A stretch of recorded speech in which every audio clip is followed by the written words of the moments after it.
जानिए कुछ समय अकेले रहना क्यों है फायदेमंद। आपने कई माइथोलॉजिकल सीरियल में देखा होगा या इतिहास में भी पढ़ा होगा कि लोग अपने जीवन की शुरुआत में जंगलों में जाकर तपस्या करते थे। महात्मा बुद्ध, महावीर स्वामी को तपस्या करते समय भी परम ज्ञान की प्राप्ति हुई थी। ऐसा क्यों पहले के समय में लोग तपस्या करने जंगल जाते थे और वहां अकेले रहते थे। जब आप अकेले रहते हैं तब आप अपने से जुड़े विषयों पर गहन विचार कर सकते हैं। जब आप ऐसा करते हैं तो आप अपनी स्ट्रेंथ और वीकनेस को जान सकते हैं और यह जान सकते हैं कि आपके लिए क्या बेहतर हो सकता है। अकेले समय बिताना कई कारणों से फायदेमंद होता है, जिनमें निम्न शामिल हैं। Focus improvement. जब गौतम बुद्ध जंगल में तपस्या करने गए थे तब उनके आसपास इतनी शांति थी कि वे स्वयं को टटोलने लगे। तब उन्हें अपने जीवन का उद्देश्य पता चला। आज के समय में तपस्या करना इतना आसान नहीं है, क्योंकि हम आज मोबाइल जैसे इलेक्ट्रॉनिक गैजेट्स, सोशल मीडिया आदि के गुलाम हो चुके हैं। आज हम ये कर सकते हैं कि कुछ समय के लिए इन गैजेट से दूरी बना लें, या हो सके तो हमें ध्यान भी करना चाहिए। ऐसा करने से हम अपना फोकस बढ़ा सकते हैं।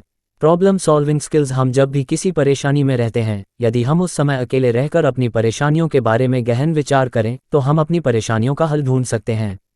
इसका मतलब यह है कि जब हम अकेले रहकर किसी विषय पर गहन विचार करते हैं तब हमारी प्रॉब्लम सॉल्विंग स्किल्स इंप्रूव होती हैं। प्रोडक्टिविटी बढ़ना। हर व्यक्ति के अंदर कुछ काबिलियत होती है। जब व्यक्ति अकेले रहकर गहन विचार करता है तो वह अपनी स्ट्रेंथ और वीकनेस पर ध्यान देता है। ऐसे में व्यक्ति यह सोचता है कि अपनी स्ट्रेंथ को और कैसे बढ़ाया जाए और वीकनेस को कैसे दूर किया जाए। फिर व्यक्ति इनके लिए अपनी स्किल्स को बढ़ाने पर ध्यान देता है, जिससे वह और ज़्यादा क्रिएटिव हो जाता है और उसकी प्रोडक्टिविटी बढ़ती है। आत्मविश्वास में बढ़ोतरी। कई बार लोगों में आत्मविश्वास की कमी होती है। जब आप अकेले रहकर अपनी स्ट्रेंथ और वीकनेस जान लेते हैं तो यह आपकी ग्रोथ में बढ़ोतरी करता है, क्योंकि इसके बाद ही आप अपनी स्किल्स को बढ़ाएंगे या कुछ नई चीज़ें सीखने का प्रयास करेंगे। यह आपके आत्मविश्वास को तेजी से बढ़ाता है। तनाव में कमी। आज के समय में कई लोगों को तनाव की समस्या हो रही है। तनाव से बचने के लिए सभी लोग मेडिटेशन की सलाह देते हैं। जब आप अकेले रहते हैं और खुद के बारे में विचार करते हैं तो यह मेडिटेशन का ही हिस्सा है और यह आपको तनाव मुक्त करता है।